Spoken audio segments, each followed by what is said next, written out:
Coming to you live from $1 Million Studios, your boys, Chris Speezak, a.k.a. White Lightning, and the benchmark of professional wrestling, Mr. Silky Baines. That would make me Black Lightning.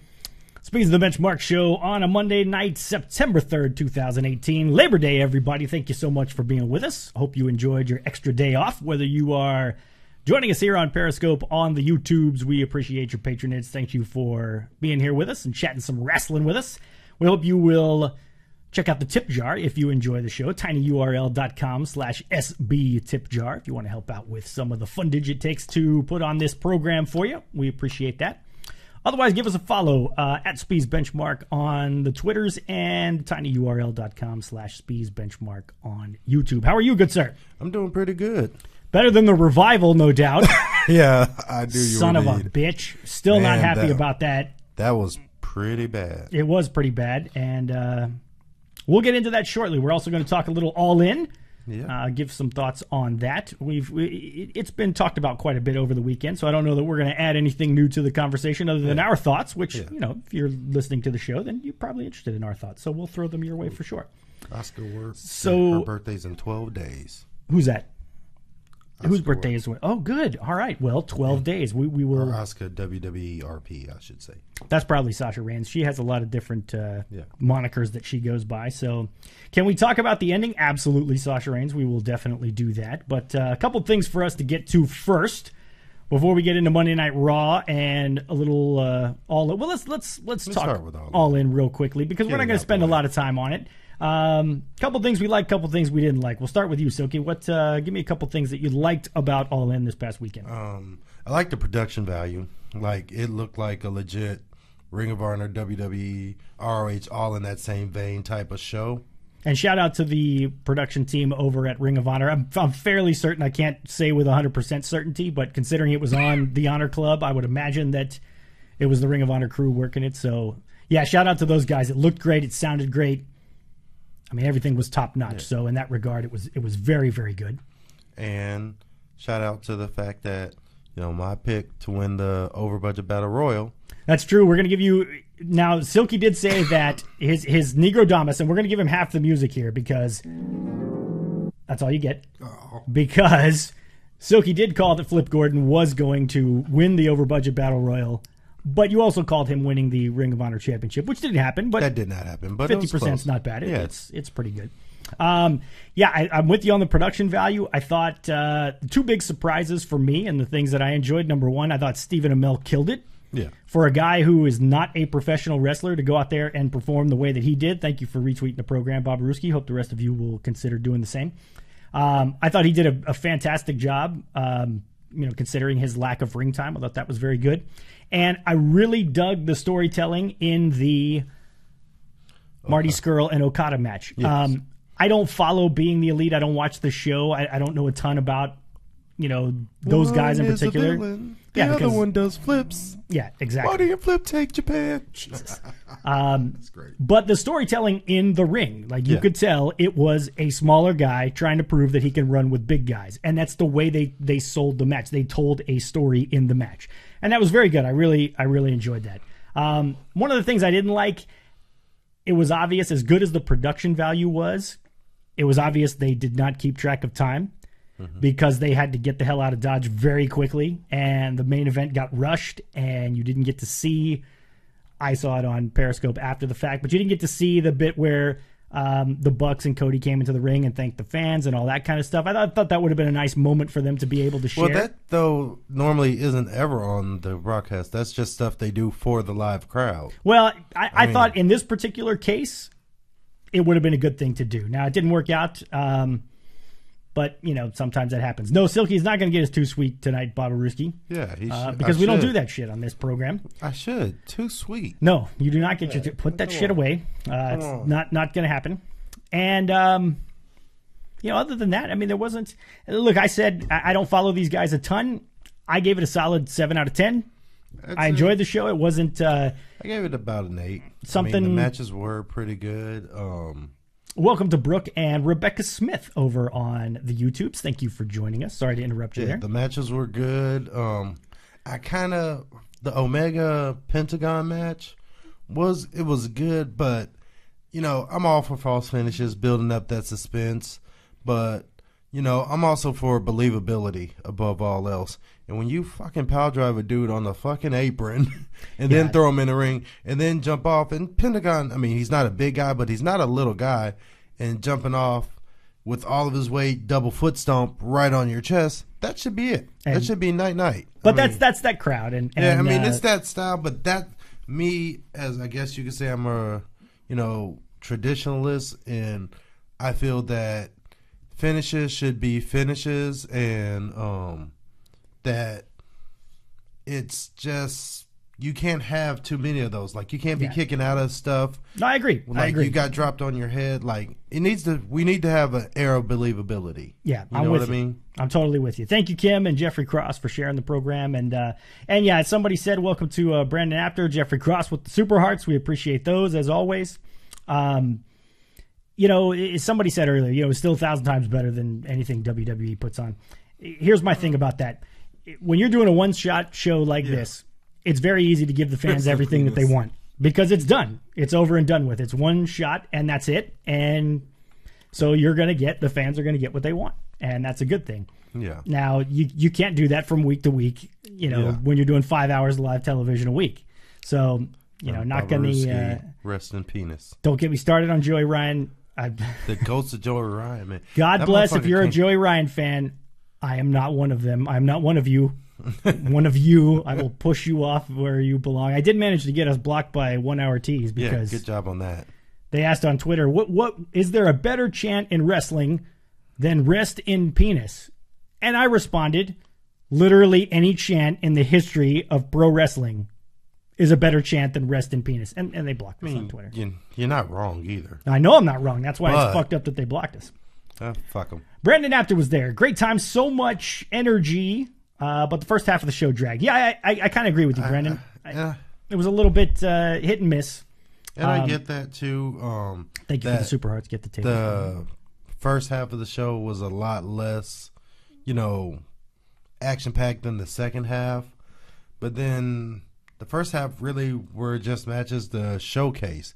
The matches that, you came to see were in the second half. So that's fair.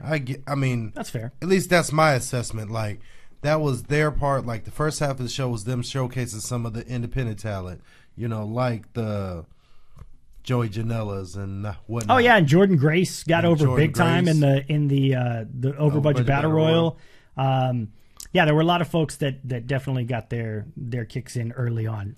You still got it, chant. Yeah, I agree with you. I was surprised at where the fuck were all the chants at this show. You guys, I say you guys, we ruined so many other WWE and NXT shows with the never-ending chants, and it's like this crowd was content to not chant. Yeah. I was pleasantly surprised. I enjoyed it.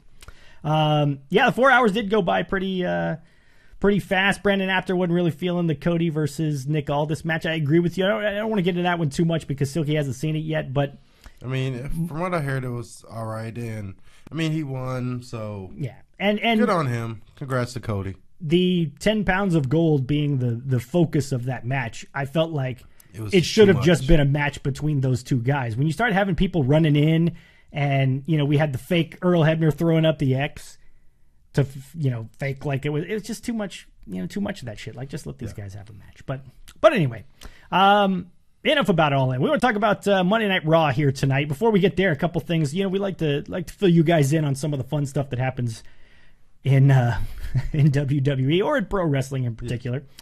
This was something that came out earlier today, and shout out to Brooke, who asks is All In Always in September. Brooke, this is the first time they've done it. So if they do it again, we'll see if they do it again in September. But this was the first year that they've had the event. And thank you. Blood Raven Girls just retweeting us in general on Twitter. So good for you there. Let's give a quick shout out to everybody who's here, Silky, before we get going too much. Welcome to Ted and Jeffrey Cross, Anthony from Get the Tables, another fine podcast. Give them a follow at Get the Tables. Adam Awesome. Bob Aruski is with us.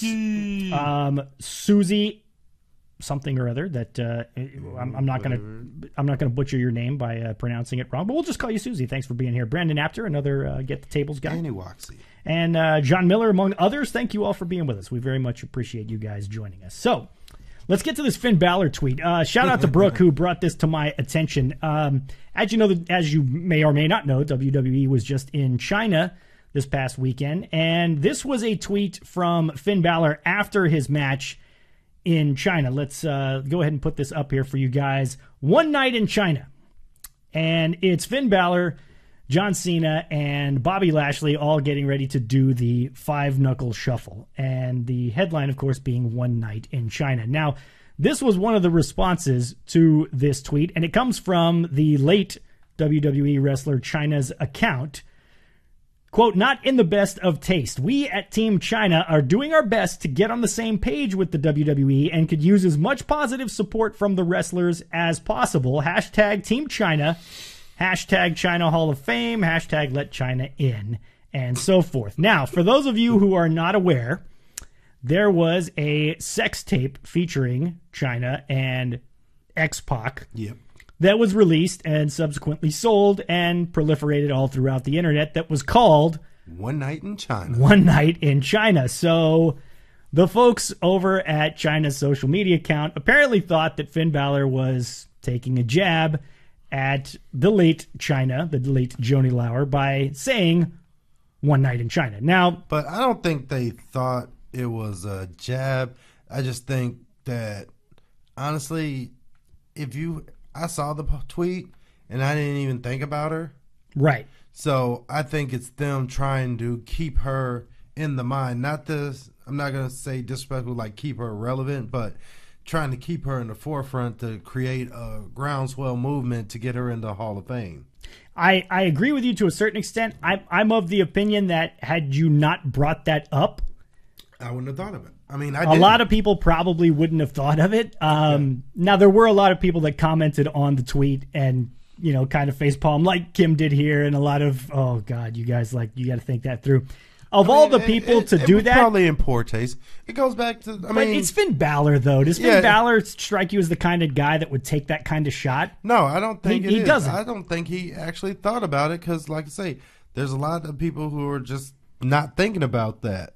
So, for them to just put that out there, I think it's honestly trying to get, like I say, that groundswell of support. No doubt about that. Get her in the Hall of Fame. I mean, no doubt about that. I don't think it was anything on WWE or Finn Balor as a malicious thing, because why would they do that? It makes no sense. Why are we referencing China, someone who's passed away, and someone who, let popular consensus tell it, you're keeping out of the Hall of Fame because she was in the porn industry. Exactly. So why would you even want to bring that attention to it?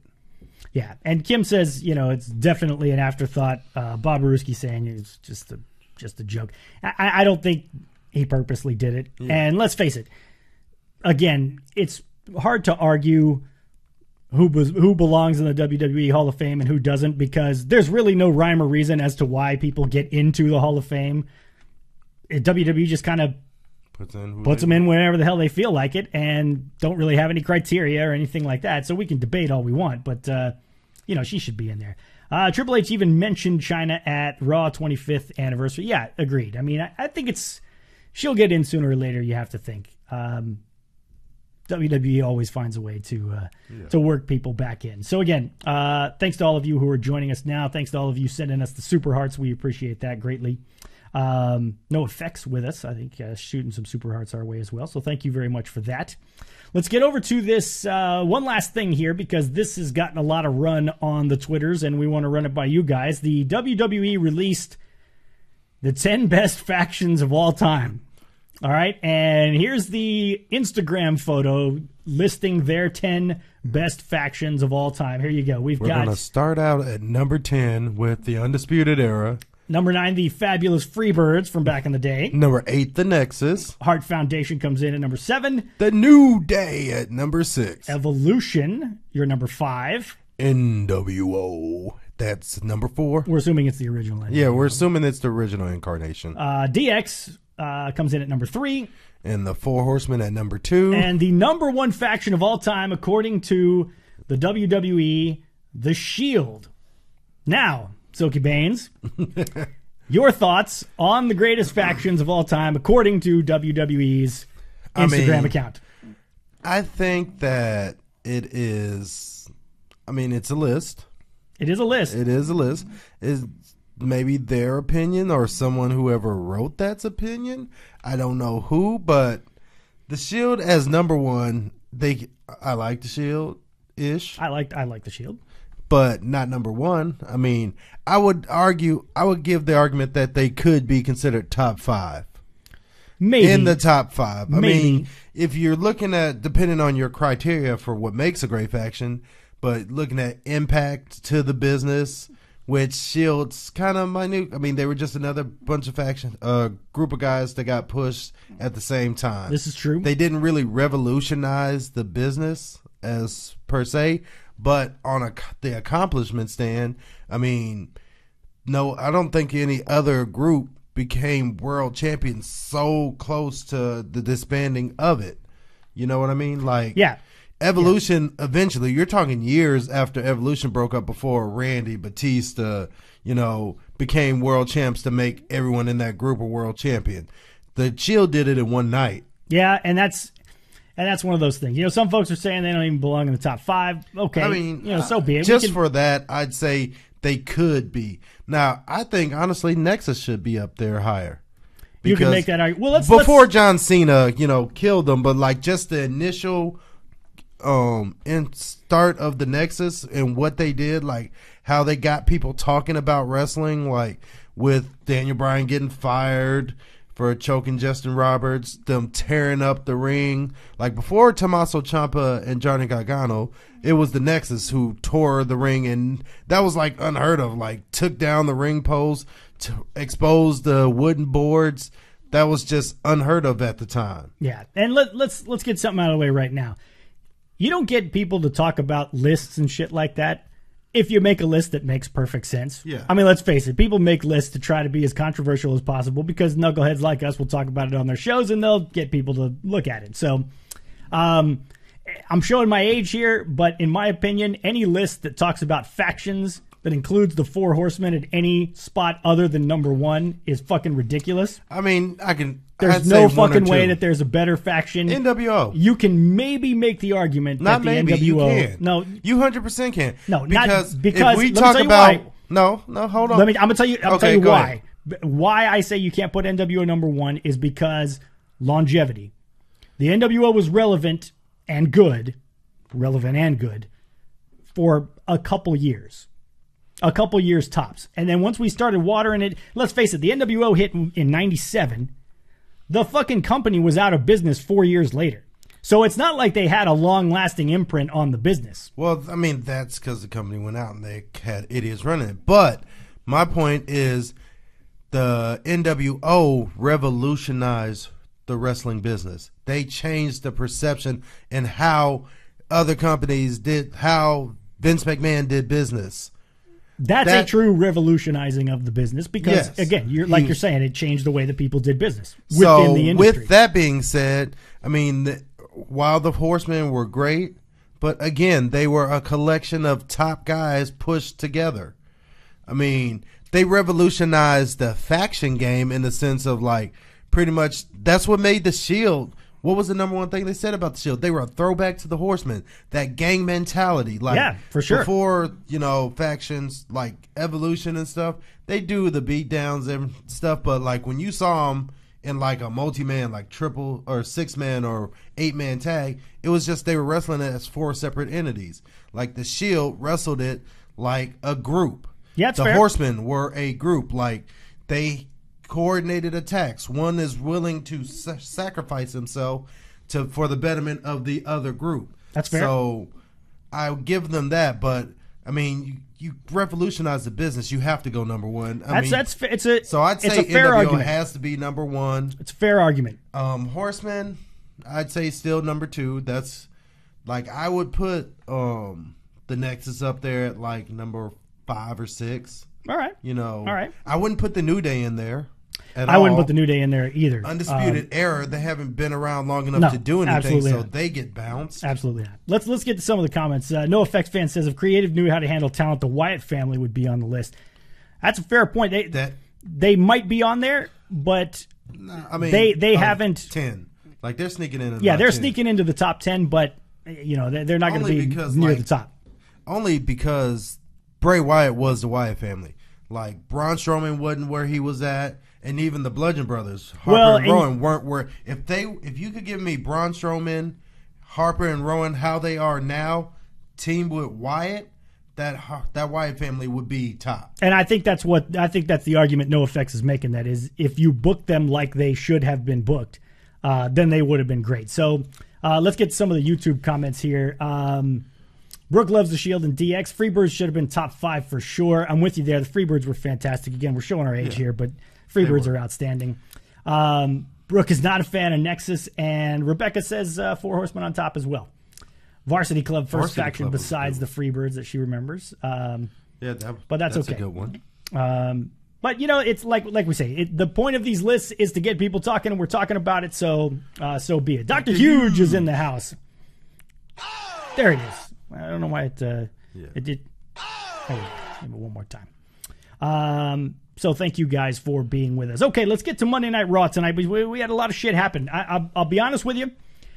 It was a little slow for me going early on. The whole Shield getting arrested thing was we kind of seen it before. It was fine. I wasn't super disappointed. And thank you, Dr. Huge, for that super heart floating up there. Very much appreciate that. But Raw really picked up in the last hour, I would say. First of all, we had Shawn Michaels showing up, and to the, with apologies to our friend Anthony over at Get the Tables, all I'm thinking to myself is, why the fuck is Shawn Michaels coming here to talk about a match that he's not even involved in? Yeah, that's what I said. I said that last show. And he's coming out here pimping merch, first of all, talking about buy my new T-shirt. A little rusty on the promo, as Silky said. Yeah, it was definitely, you could definitely tell some parts he was forgetting. Yeah. And he was just stating, it's like, and I'll tell you another thing, and what you need to remember is like, those are all buzzwords because he forgot. Yeah, that's like the face version of shut up. Yeah, exactly. Like whenever he'll just like shut up arbitrarily, he's forgot what the fuck he's supposed to say. And Dr. Huge is a huge HBK mark, as you can see there as well. But business really picked up, as they say, when The Undertaker showed up. Did not see The Undertaker coming. No. I thought that was very cool. To see the way the crowd still reacts for that man when he shows up is so awesome to watch. I mean, just such a blast to see that happen. No, what I'm kind of surprised is like how, how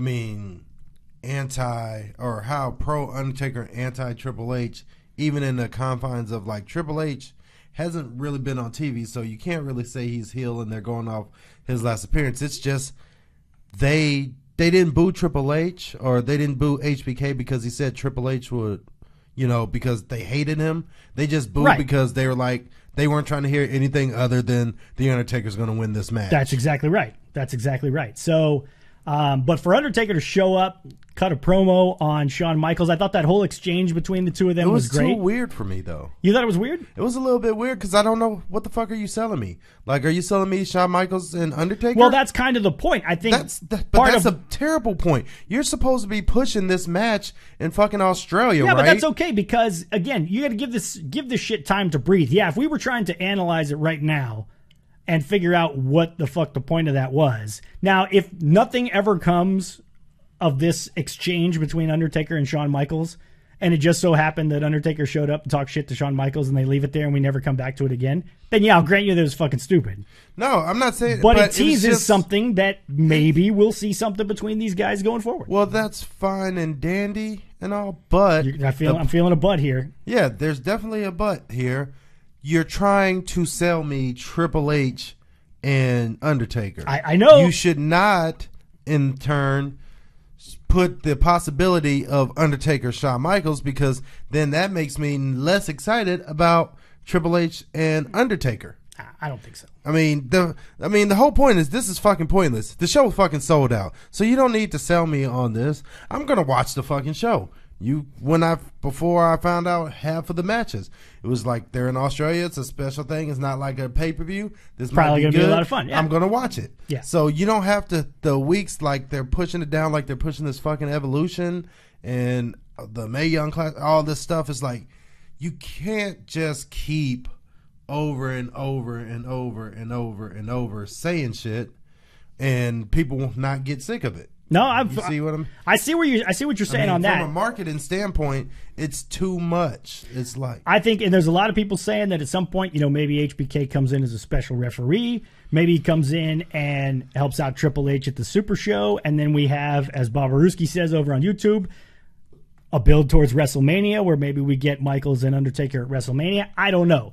But that's some shit I think was better served for after the match.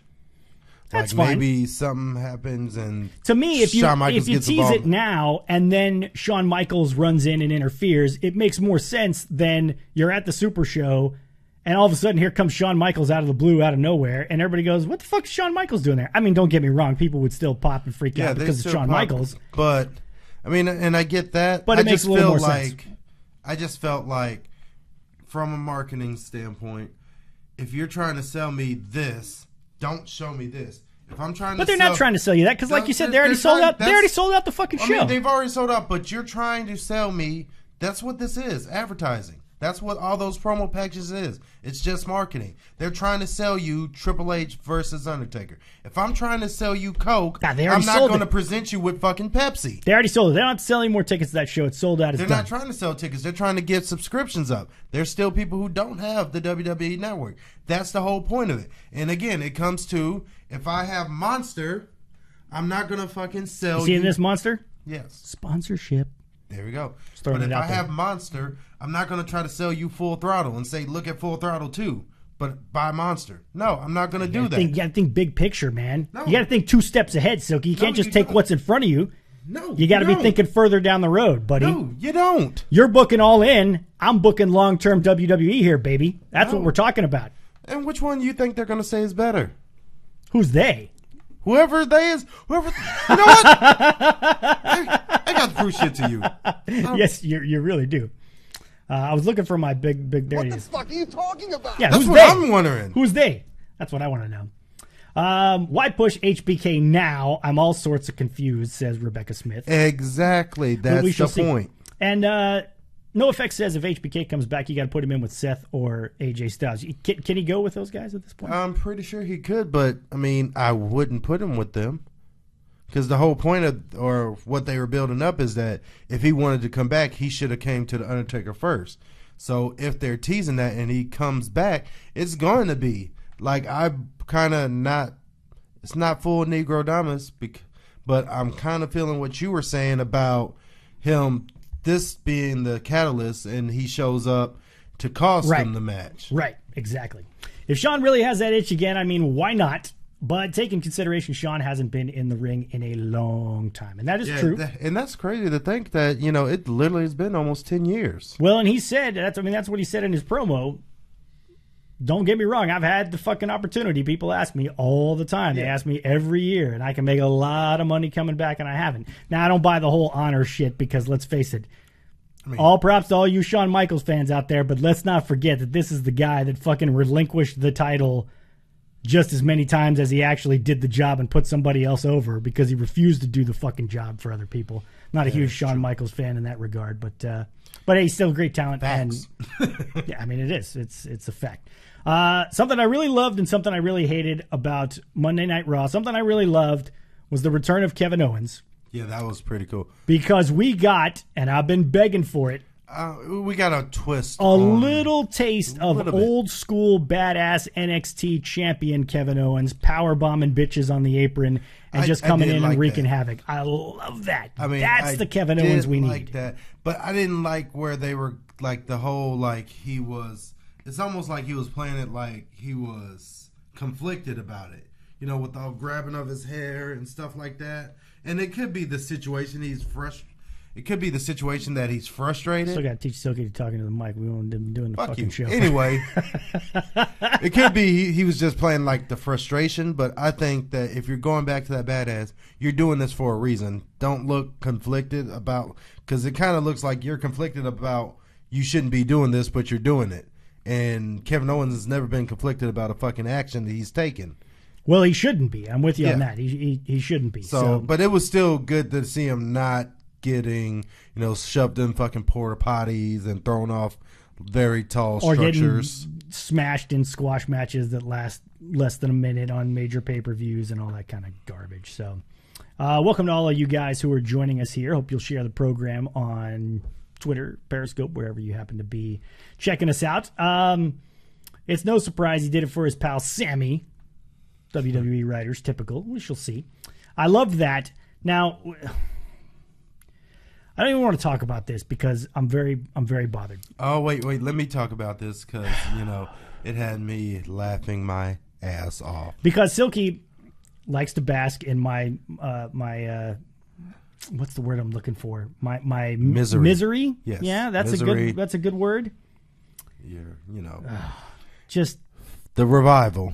And I'm not gonna lie, I thought this was gonna be the revival's night. This is just ridiculous. It's a goddamn abortion and a disgrace. It's not. It really isn't. Bullshit, Silky. It's awesome. A goddamn abortion and a disgrace. It was not. It's absolute. This is me just the whole time. The whole time was absolutely you just ridiculous. Like the revival because you want to hear. See, they fucked the revival. Wrong. You know the you're phrase, what's wrong with fucking wrestling revival? fans. You know that, fuck right? the revival is not. As in, fuck the revival, we don't like the revival. It's as in, bend over and take it up the ass and fuck the revival because that's what Vince is doing. He's fucking the revival. We need that time loaded. and again. We need that loaded. We need that fuck the revival. We don't need fuck the revival you're loaded. Gonna put that on there. Absolutely. Anyway. Who the fuck, Dolph and Drew are better, no effects fan? God dang. Now people are just trying to push my buttons. I think they like to see my face getting red like it is right now. I think that's part of the entertainment of the show. With fucking wrestling what fans. The fuck are you talking? What are you talking about? Because you hated the B team, right? Yes. You did not want the titles on the B team. No. And now the titles are not on the B team. Let's talk about why the titles aren't on the B team. Because they lost them to a better, more suited team. Yeah. Do you buy Dolph Ziggler and Drew McIntyre as a team better than the B team? First of all, I want to give a shout out to Lit Mantis for dropping the major super hearts there. And welcome to you, sir, Lit Mantis, from our friends over at the Dr. Huge show. He's a very good guy. They're working the smarks into supporting the revival. And look, let's face it. I'm a big revival fan, and I said it on Twitter. I said that the journey will be worth it. This is just another bump in the road. But eventually the revival will take their rightful place atop the tag team division in all of WWE. Not just on top of Monday Night Raw. They're going to drop tag team glory. Hold on, your candy asses! Goddamn right they are. And it's coming. No. Yes, you hear that crash? Will. That is the crash of the revival. That is the crash of all the haters hating on the fucking revival. Top guys not being put where they belong. See, Babaruski's with me. He says, we like angering you. I thought he was going to say we are angry like you, but no, he just likes pissing me off. That's what it is. Oh, okay. Rebecca's super pissed about the revival. That's because Rebecca Smith gets it. She knows what's up. My whole thing is that the B team was not exactly the great. I mean, they were a novelty act, but it wore off real quick. After a couple of lucky wins, it's like, okay, now you're making a mockery. You're not. But Dolph and Drew look like a legitimate team that could be a problem. Hey, no. I mean, they're great heels. No disagreement with the fact that they put them over in that match. Now, how they got the fucking match, jumping the revival backstage like a bunch of backstabbing bitches, sneak attacking the revival, the top guys, on the night of their fucking coronation on Monday Night Raw. You know who you should blame? Constable fucking Corbin. Fuck that guy. Because that guy's, not doing his job. Sorry, Rebecca Smith. I know you're a Corbin fan, but fuck my top guys out of being the spot where they belong. And no effects. God bless you for being with us, brother. He always joins us. He's trying to tell me that the revival are going to be the next Ascension. I can see that. I totally you can cannot see that. You know, B team, go, he says. Wait. You got to do it right. B team, Stop go, go.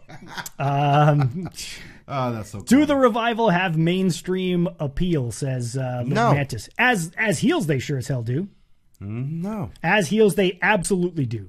Because especially within that WWE system, which is the PG era, there's absolutely, now maybe Lit Mantis, you're asking, do they have appeal as faces?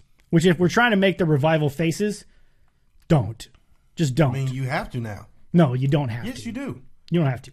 Because and Battle Scar. See, he wanted the old B Team music. Oh. Not this bullshit B Team, go, go, go. But you have to make them faces now. Because that's in an they're bitches. If they're heels and they let this, that's in real world booking, not WWE booking. We can pretend like this shit never happened and they go right back to being heels again to be fine. Well, that's true. But right now, you know there got to be some repercussions, right? You can hear they are going to attack. I guarantee you. I got a Negrodamus moment. Oh, well, you got to hold on. Just let it play through and we'll restart it from the beginning. But since you got a Negrodamus moment, I want to get to this comment. You can hear the crickets when the revival comes. What?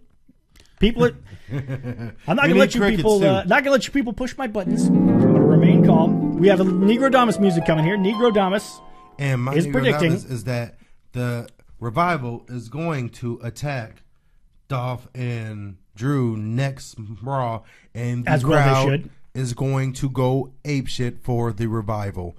Thus, they will be faces. And then they go right back to being heels again. No. When they come out there and kick the shit out of Cesaro and Sheamus. This could be a bump in the road to get them to where they need to be, because obviously they're not going to get there, have a great match with fucking...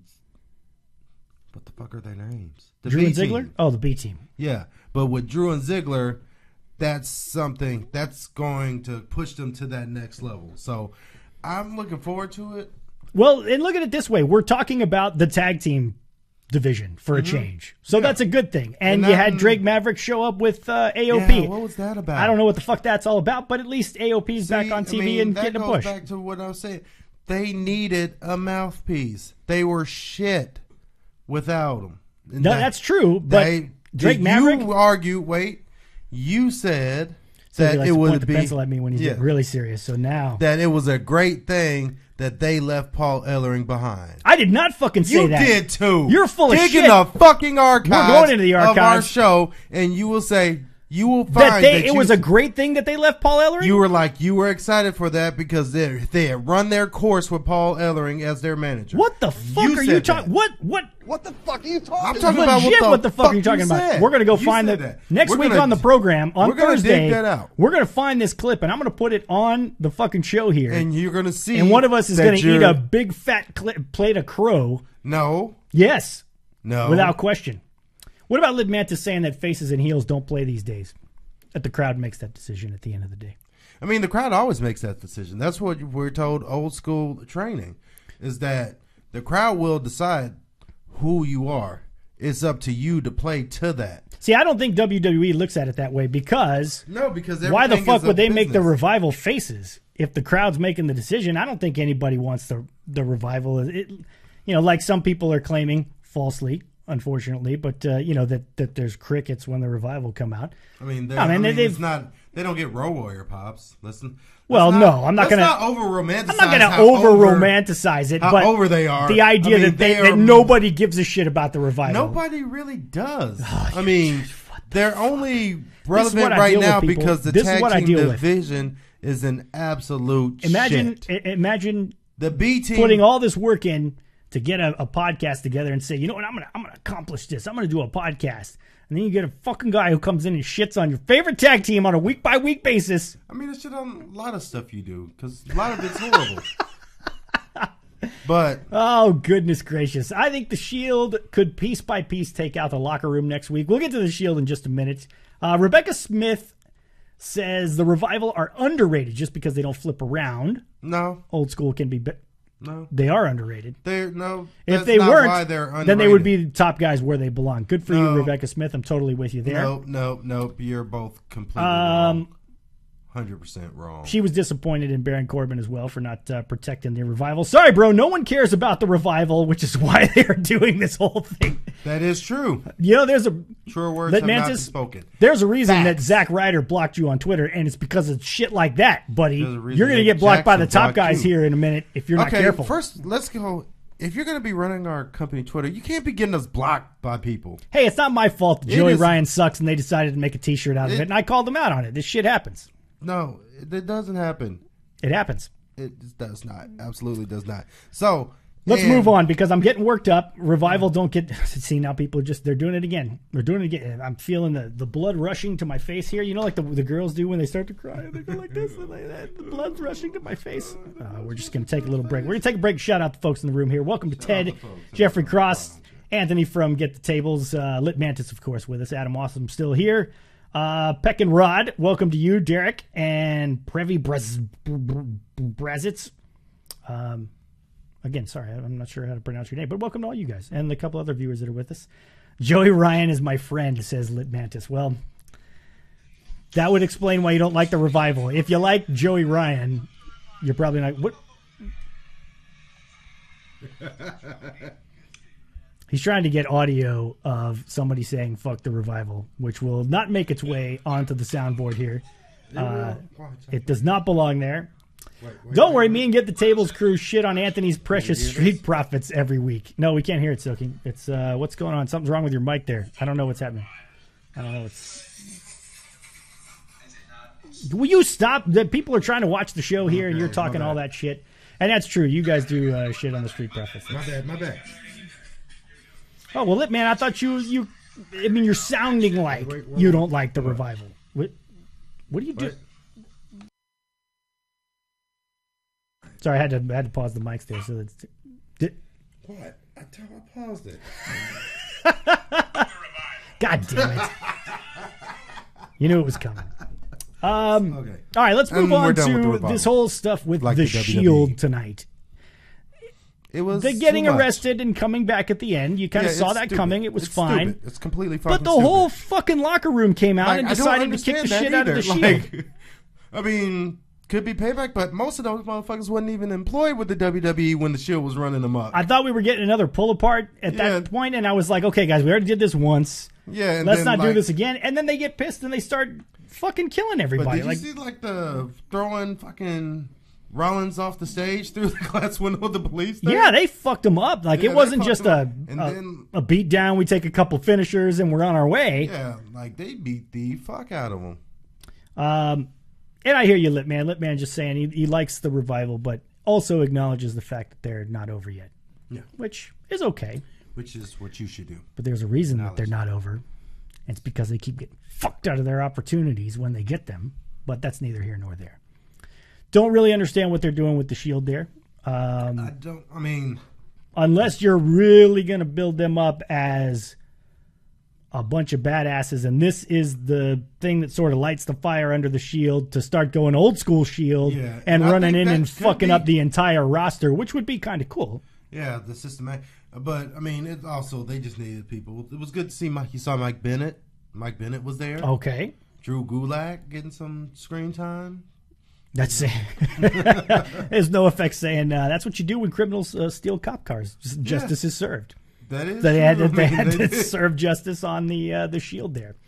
The Shield were in a wrestler's court. Okay, and Brooks says the Shield's going to kick ass next week, not the whole locker room. Cliche, and how did they get away with driving the paddy wagon into the arena? They must have a heck of a lawyer to get bonded out and ride free.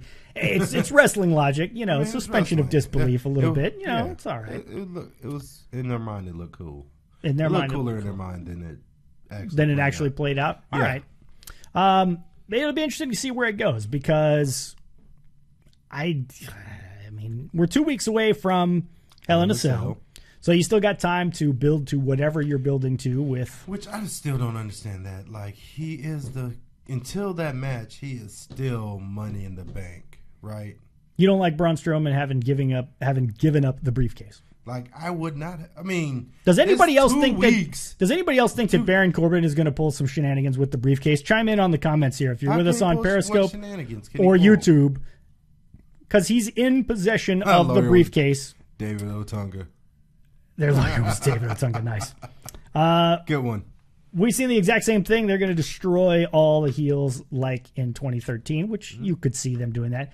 No, but seriously, Baron Corbin is in possession of the briefcase that contains the contract for the WWE Championship. Mm-hmm. He didn't earn it, but he is the constable, and they've already set him up as the constable who pulls bullshit shenanigans. I don't know. I wouldn't put it past them, especially considering the fact that he fucked up his last chance when he had the Money in the Bank contract. He did.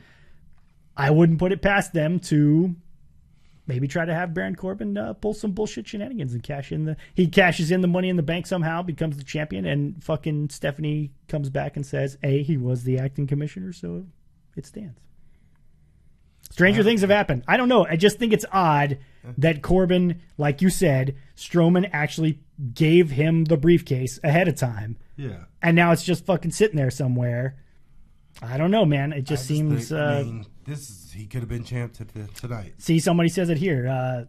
Team Braun threatened Corbin tonight, so I wouldn't be surprised if Corbin tried it. And Rebecca Smith says Baron Corbin's going to sneak a contract into that case with his name on it. Going to cash it in, and there you go. I mean, I don't know. I just think it's too... No. It's too awkward. Now, we can argue as to whether or not that would be a good thing. I mean, we can't argue. Could it be a thing? A terrible thing for Constable Corbin to be the world fucking champion or Universal or however the fuck you want to call it. Like, it's terrible. But you're okay with the top guys not being the tag team champions? I'm okay as long as there's a good champion. Just mess with you. Hey, thanks for the porn bot for chiming in there as well. Always good to have you guys with us.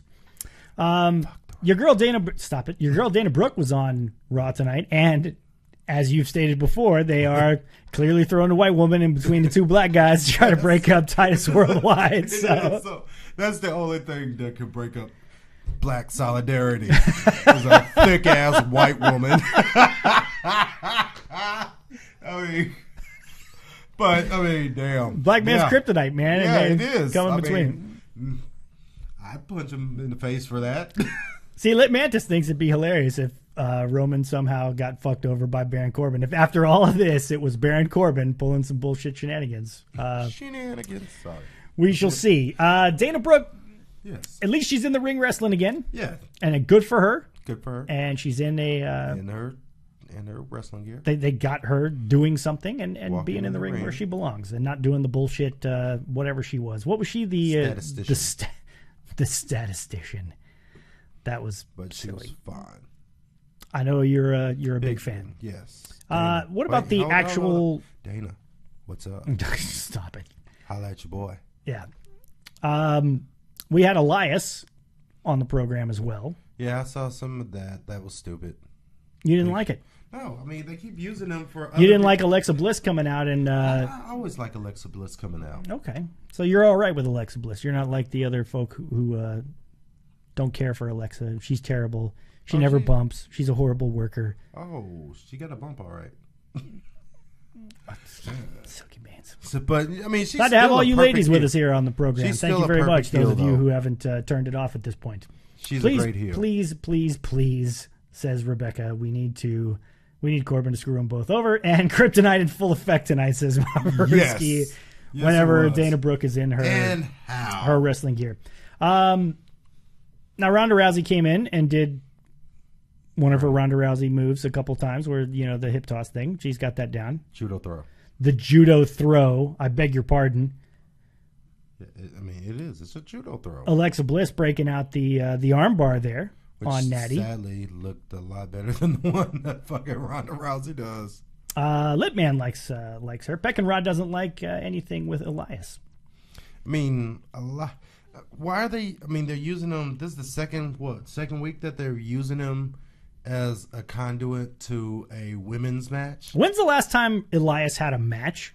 Kurt Hawkins. It's been a while. I think it was the Kurt Hawkins one, right? I mean, he does not get in the ring and have actual matches very often, which is fine. He's an entertaining guy, and I get that. But yeah, it's been a while, so that was kind of awkward. And didn't have a match again, but she's full time. Who? Oh, talking about Ronda Rousey. Well, no effects talking about next week. I know, but it's the whole thing about Ronda Rousey being full time But she's really actually appearing on every show, which is something you weren't getting with the show. Lesnar. She's there to do the Ronda walk. Boom, boom, boom, boom, boom. Which she didn't do today. She did the Ronda smile. Yeah. She's very happy to be there and very happy to see all of her fans. We haven't talked about the Bellas. The return of the Bellas, Silky. Yes, the return of the Bellas. Were you excited to see the Bellas back in action? I was excited to see the Bellas. He was okay. Not as interested in the Bellas in the ring. They were there. Okay. This is great analysis from Silky Baines here. This is why folks tune into the program to get here for the wrestling. I'm thinking to myself, you know what? You know what's going to make this podcast stand apart from the others? I'm going to have a wrestling guy here who can break down the wrestling shit, and that'll help because he's been in the ring. And I say, Silky, what do you think of the Bellas? Oh yeah, they were there. They were. Jesus Christ. It wasn't. I mean, this is not a marquee match, so I mean, you can't really judge off that. And they were a little rusty there. Yeah, Brie Bella landing on her did not look good on that dive. It was a little rusty for sure. And they seem to be trying to pal up with Ronda Rousey backstage for the inevitable heel turn, which is probably coming. But a decent enough return. Listen, you can say what you want about the Bellas, but hey, they get a reaction. They do get a reaction, and that heel turn is imminent, such like the T-shirt. Oh, that's right. That's right. So working on the merch. Segue. I know. That was a perfect fucking segue. Well, if I had the picture up here to show everybody, then I would do it. But I wanted to make sure we got Silky Baines' approval because you were telling me earlier you want to tidy it up a little bit. We got some Speez in the Benchmark merch coming your way. Not just about our show, but wrestling shirts in general. Because most people are like, "Why the fuck would I wear a Speez in the Benchmark shirt?" Besides, it's fucking not the people awesome. who are parts of the the $1 Million Posse here at $1 Million Studios, and they know what's up. I used the word posse, and Juanito called me out. He's like, "Posse? Who the fuck says posse?" I haven't said posse since like 1991. Yeah, that is true. I mean, we're bringing it back, baby. That's what we're doing. Let's bring it back. Fuck it. The Bellas are super hateable, even as faces. And hey, but listen, they get a reaction. Folks dig them, whether it's the reality show, whether it's thirsty guys who think they're hot, whatever the case may be. Folks seem to dig the Bellas. We got SmackDown Live coming tomorrow night. Anything you're looking for in tomorrow night's show? Now, we're talking about some I saw on the promo earlier tonight. They're trying to work that tag team division a little bit more, trying to find a new challenger for the New Day. And I can only assume that we're going to further the feud between Joe and AJ Styles, which in my opinion has been absolutely fantastic. And I can't wait for those two guys to get in Hell in a Cell. I think that's going to be great. I think that's going to be awesome. Listen to this. Somebody saying, I'd wear a Speez in the Benchmark shirt. Look at that. Boom. That's Kim. Awesome. I love Kim. She's so great. I'm so disappointed that you're in New York, Kim. You need to be down here in the dirty South.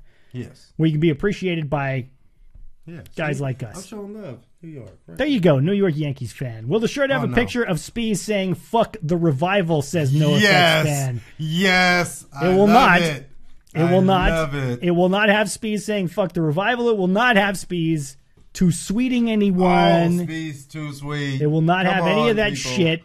So stop sweet. Trying to work me over. See, even 3 of the porn bots have even said that they'd wear Speez in the Benchmark shirts. So there you go. There we go. But we got one in the works. Probably going to have those up very soon. Just tidying up the design here, and we'll get some stuff out to you guys. Wait, no Yankees. That's right. Kim Bell is she's actually Mets fan? No, she's from Boston. Oh, so she's a New England fan. Now Silky here, I am a Patriots fan. He is a huge Patriots fan, and it's fucking obnoxious, Kim. Yeah. So we played the Texans game 1. So you coming over to watch it? I will come over and watch it. Yes, I get very. We got a quarterback now, so see, there's another porn bot that wear our shirt. See, if we can get a bunch of hottie porn bots to wear our shirt, we probably sell a shit ton more. That wouldn't that wouldn't necessarily be a bad thing. Samoa Joe is growing on me, says Rebecca Smith. It's taken me years, but he's so good. He's just good as a heel. He just got to stay healthy. He's got to stay healthy. Yeah. He's got to stay out there. And No Effect says 41-33. I guess that's his prediction on the game, but we shall see. Certainly not going to be a defensive struggle, but we'll break down football some other time. Babaruski never took the Bellas seriously. I rather only see Brie in the ring and not Nikki. Okay. I mean, Brie, I could get that. I think Nikki, they pushed to the moon basically because, the whole Cena thing. And not so much, Brie became like the background. And even when they gave her like that shit she had with Stephanie, which was great TV, and they still found a way to put Nikki in there and make it about her. Well, one last thing, speaking of Stephanie, and Brooke says the Patriots suck as well. So you suck, Brooke. Stop it. I mean that with the most love. Brooke's the OG Speez in the Benchmark fan. Yes. When nobody listened to this fucking show, Brooke listened to this show. Yes, she did. She's been with us since the beginning, so that's awesome. So she should know that I mean that with all the love Yeah. and respect. Of course. We now have on the WWE Network the Stephanie McMahon collection. And she even tweeted out how proud she was that the Stephanie McMahon collection is now available on the WWE Network. I would assume this is the Stephanie McMahon created women's wrestling collection on the WWE. Yeah, she's actually been in a lot of in-ring shit, but yeah, I mean, if you go back fucking 15 years, I mean, she's had some matches. I mean, they weren't all great. As you like to say, she was in the ring. She was there. I mean, they were matches. I mean, they were. But, I mean, she got better. Like, it was weird. She took that 10-year or however many break. Like, if you watch that match, she was actually really good. That match with Brie Bella at SummerSlam. I'm not going to go back and watch that match because it's Stephanie, and you know my feelings on Stephanie McMahon. But, I mean, you should give it a chance and watch it. It was actually a good match. It told a good story up until the end. And then, I mean, the end was a little, I think, more of a shock thing to see the Bellas turn fighting one another. I think that was done for shock's sake. But take that out, I mean, it was great build-up in a really good match, especially considering she hadn't wrestled in like 10 years. Stephanie puts herself over more times than Triple H has buried people. That's probably true. NC Brooks still gave you a little heart there. She knows. And is it her matches, this collection? Yeah, I think it is her. It'd have to be because, I mean, something. Who knows? I mean, hopefully it's her getting owned by Chris Jericho because that was some pretty funny shit back in the day. And I think she would put that out there too. Because Probably so. She said numerous times about how she loved all that interaction. Yeah. Anything to put her out in front of the people. Filthy, disgusting, trailer park trash bag hoe. That was great. Yes, I do not like Stephanie McMahon on my TV, as Brooks says. Oh, imagine that. She's done a lot. I mean, she was even an Undertaker muse at one point years ago. This is about Stephanie McMahon. Yeah, I missed that, thank God. The Bellas are the worst. Remember the I wish you died in the womb? That was pretty fucking bad. See, that's pretty bad. That's one of those, like you say, they did it for shock value, but yeah, in retrospect, it hasn't really held up very well. This is something I don't think we'll touch on real quick before we head out. That's fine. Did you hear about the Charlotte thing? About the Charlotte thing? Tweet. Where this person, saying that the wrong Flair died. Yeah, dude, that's fucked up. And look, man, to people like, I love wrestling fans, and I think that you should all have a say. Cheer what you like, boo what you don't. There are some disgusting. When you cross that personal line, yeah, dude, and talk like you are the worst scum of the fucking earth, may you choke on 1,000 bags of dicks. Yeah, that's just disgusting. And unfortunately, there's shit like that goes on out here. And Kim points out... Props to her, though, for like her response was very classy. Yeah, very classy, professional. Yeah. I hope whoever it is that hurts you, you get some help for it, and good for her. But yeah, that's fucked up. That's very fucked up. Kim says, touching back on the China thing, I believe the whole... she thinks... I'm assuming this is what her comment means, that she believes the whole Stephanie blackballed China. I think it's the porn. Could be. Could be. I mean... But there's there's just... No, again, Sunny, it's the WWE... Sunny's the only one that did porn, and she did it after she was not. It's the WWE, and we don't know what they're thinking when it comes to their Hall of Fame. It's just ridiculous, so... All right, gang. Well, we appreciate you guys being with us so much. Always great to see you guys. Thank you so much for those of you dropping the super hearts for us. Again, if you want to head over to the tip jar, tinyurl.com/SB tip jar. You can help us out over there as well. And after the fact, if you go to tinyurl.com/Speez benchmark, our YouTube channel, if you could like the video, leave a comment, all that kind of stuff, it helps us out enormously. So, anything else to get out there, Silky Banes, before we say goodnight to the fine folks that joined us here this evening? Fuck the revival. Stop it. God damn it. This is the stuff that I have to listen to. For the Benchmark, Silky Banes. Chris Bezak, thank you so much for being with us. Speez on the Benchmark Show. We will see you Thursday night, 8 p.m. Central Time. Have a good night, everybody.